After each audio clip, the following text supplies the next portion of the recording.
വിവാദങ്ങൾ പലതുണ്ടായി. ഒടുവിൽ ഇപ്പോൾ ഇ.പി. ജയരാജൻ LDF കൺവീനർ സ്ഥാനത്ത് നിന്ന് തെറിച്ചിരിക്കുകയാണ്. വിവാദങ്ങൾ പലതവണ ഉണ്ടായെങ്കിലും ഇ.പി. പൂർണ്ണമായും തള്ളപ്പെടുന്നത് BJP നേതാവുമായുള്ള പ്രകാശ് ജാവദേക്കറുമായുള്ള കൂടിക്കാഴ്ചയിലാണ്. ലോക്സഭാ തെരഞ്ഞെടുപ്പ് ഫലത്തെ വരെ സ്വാധീനിച്ചതായി കണക്കാക്കപ്പെടുന്ന വിവാദം മാത്രം നമുക്കൊന്ന് പരിശോധിക്കാം. ആദ്യം BJP നേതാവ് ശോഭാ സുരേന്ദ്രന്റെ നിർണായകമായ വെളിപ്പെടുത്തലോടുകൂടിയാണ് ഈ വിവാദങ്ങൾക്ക് തുടക്കമിടുന്നത്. അത് കഴിഞ്ഞ ഏപ്രിൽ മാസം 23-ാം തീയതിയാണ്. അതായത് ലോക്സഭാ തെരഞ്ഞെടുപ്പിന് വോട്ടെടുപ്പിന് തൊട്ടു മുൻപുള്ള ദിവസങ്ങളിൽ CPM-ന്റെ മുതിർന്ന നേതാവ് BJP-യിൽ എത്തുമെന്നായിരുന്നു ശോഭാ സുരേന്ദ്രന്റെ വെളിപ്പെടുത്തൽ. അതാരാണെന്ന് ശോഭാ സുരേന്ദ്രൻ അന്ന് വെളിപ്പെടുത്തിയില്ല. പക്ഷേ തൃക്കാക്കര തെരഞ്ഞെടുപ്പ് സമയത്ത് ഇത് സംബന്ധിച്ച കൂടിക്കാഴ്ച നടന്നുവെന്നാണ് പറഞ്ഞത്. ചർച്ച നടത്തിയത് ഇ.പി. ജയരാജനാണെന്ന് പറഞ്ഞത് KPCC പ്രസിഡന്റ് K. സുധാകരനാണ്. ഇതോടുകൂടി വിവാദം കൊഴുക്കുകയും ചെയ്തു. തൊട്ടടുത്ത ദിവസങ്ങളിൽ തന്നെ ഇത് സംബന്ധിച്ച ചർച്ചകൾ കൂടുതലായി വന്നു. ഏപ്രിൽ 25-ാം തീയതി ഇ.പി. ജയരാജനാണ് BJP-യിൽ ചേരാനിരുന്ന നേതാവെന്ന് ശോഭാ സുരേന്ദ്രൻ തന്നെ വ്യക്തമാക്കി. ഇ.പി. BJP-യിലേക്ക് വരികയാണെന്ന് ആവർത്തിച്ചുകൊണ്ട് ദല്ലാൽ നന്ദകുമാർ, വിവാദ വ്യവസായി ദല്ലാൽ നന്ദകുമാറും രംഗത്തെത്തി. ഇ.പി. ചർച്ച നടത്തിയെന്ന് ശോഭാ സുരേന്ദ്രൻ വീണ്ടും സ്ഥിരീകരിക്കുകയും ചെയ്തു. LDF സഹായിച്ചാൽ BJP അക്കൗണ്ട് തുറക്കുമെന്ന പ്രകാശ് ജാവദേക്കറുടെ കൂടി പ്രതികരണം വന്നതോടെ വലിയ രീതിയിൽ അത് ചർച്ചയാക്കപ്പെട്ടു. ലോക്സഭാ തെരഞ്ഞെടുപ്പിന് തൊട്ടു മുൻപ് പ്രധാനപ്പെട്ട ചർച്ചാ വിഷയമായി ഇത് മാറുകയും ചെയ്തു. ആ സമയത്ത് ഇ.പി. ജയരാജൻ LDF കൺവീനർ ഈ ആരോപണങ്ങളെല്ലാം തന്നെ പൂർണ്ണമായി തള്ളിക്കൊണ്ട് രംഗത്തെത്തുന്നതാണ് നമ്മൾ കണ്ടത്. തൊട്ടടുത്ത ദിവസങ്ങളിൽ നമുക്കറിയാം, ലോക്സഭാ തെരഞ്ഞെടുപ്പിന്റെ പ്രചാരണം അവസാന ഘട്ടത്തിൽ എത്തി നിൽക്കുന്ന സമയത്ത് അത് കൊഴുത്തു നിൽക്കുന്ന സമയത്താണ് ഇ.പി. ജയരാജനെതിരെ ഇത്തരം ആരോപണം വരുന്നതും BJP ബാന്ധവം, കോൺഗ്രസ് BJP ബാന്ധവം ആരോപിച്ചുകൊണ്ട് CPM വലിയ രീതിയിൽ ചർച്ച നടത്തുകയും ചെയ്ത സമയത്താണ് ഇ.പി. ജയരാജനെതിരായ ഇത്തരം ആരോപണം വന്നത് എന്നതും ശ്രദ്ധേയമാണ്. തെരഞ്ഞെടുപ്പ് ദിനം ഏറ്റവും നിർണായകമായ ഇ.പി. ജയരാജന്റെ പ്രതികരണം വരികയാണ്. അതായത് പ്രകാശ് ജാവദേക്കറെ, BJP നേതാവ് പ്രകാശ് ജാവദേക്കറെ താൻ കണ്ടെന്ന് സമ്മതിക്കുകയായിരുന്നു ഇ.പി. ജയരാജൻ. ആക്കുളത്ത് മകന്റെ ഫ്ളാറ്റിൽ വെച്ച് കൂടിക്കാഴ്ച നടത്തിയെന്ന് ഇ.പി. ജയരാജൻ പറഞ്ഞു.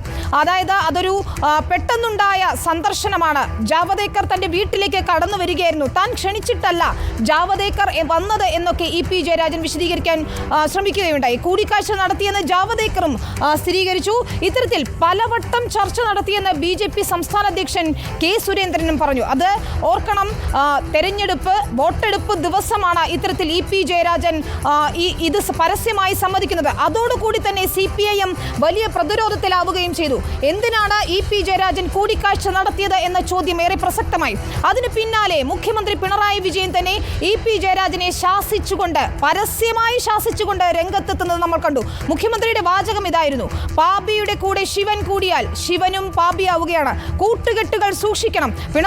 മുഖ്യമന്ത്രി പിണറായി വിജയൻ തന്റെ സതീർത്ഥ്യനായ ഇ.പി. ജയരാജന് നൽകിയ പ്രധാനപ്പെട്ട ഉപദേശം താക്കീത്.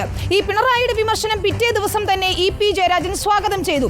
CPM കേന്ദ്ര നേതൃത്വവും ഈ കൂടിക്കാഴ്ച ശരിയായില്ല, അതായത് BJP-ക്കെതിരെ ശക്തമായ നിലപാടെടുക്കുന്ന സമയത്ത്, തെരഞ്ഞെടുപ്പ് സമയത്ത് ഇത്തരത്തിലുള്ള ഒരു കൂടിക്കാഴ്ച അത് ഇ.പി. ജയരാജൻ തന്നെ സമ്മതിച്ച് രംഗത്തെത്തിയത് ശരിയായില്ല എന്ന നിലപാടാണ് CPM-ന്റെ കേന്ദ്ര നേതൃത്വവും സ്വീകരിച്ചത്. ഏപ്രിൽ 29-ാം തീയതി 3 തവണ ഇ.പി. ജാവദേക്കർ കൂടിക്കാഴ്ച നടത്തിയെന്ന വാദവുമായി ദല്ലാൽ നന്ദകുമാർ വീണ്ടും രംഗത്തെത്തുകയാണ്.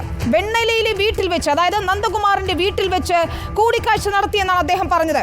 രണ്ടാമത്തേത് ദില്ലിയിലെ ലളിത് ഹോട്ടലിൽ വെച്ച് ഇ.പി. ജയരാജൻ പ്രകാശ് ജാവദേക്കറെ കണ്ടു എന്ന് പറഞ്ഞു. അത്തരത്തിൽ 2 കൂടിക്കാഴ്ചകൾ, അതായത് എറണാകുളത്ത് നന്ദകുമാറിന്റെ വീട്ടിൽ, വെണ്ണലയിലെ വീട്ടിൽ, രണ്ടാമത് ലളിത് ഹോട്ടൽ, ദില്ലിയിലെ ഹോട്ടലിൽ വെച്ച് പ്രകാശ് ജാവദേക്കറെ കണ്ടു.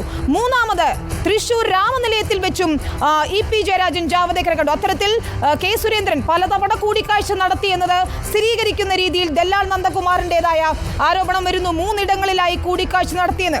ഏപ്രിൽ 29-ന് തന്നെ പിണറായി വിജയന്റെ, മുഖ്യമന്ത്രിയുടെ അറിവോടെയാണ് ഈ കൂടിക്കാഴ്ച നടന്നതെന്ന് ദല്ലാൽ നന്ദകുമാർ വീണ്ടും ആവർത്തിക്കുകയും ചെയ്തു. രാഷ്ട്രീയമില്ല ഇക്കാര്യത്തിൽ എന്ന് CPIM സംസ്ഥാന സെക്രട്ടേറിയറ്റിൽ ഇ.പി. ജയരാജനെ വിശദീകരിക്കേണ്ടി വന്നു.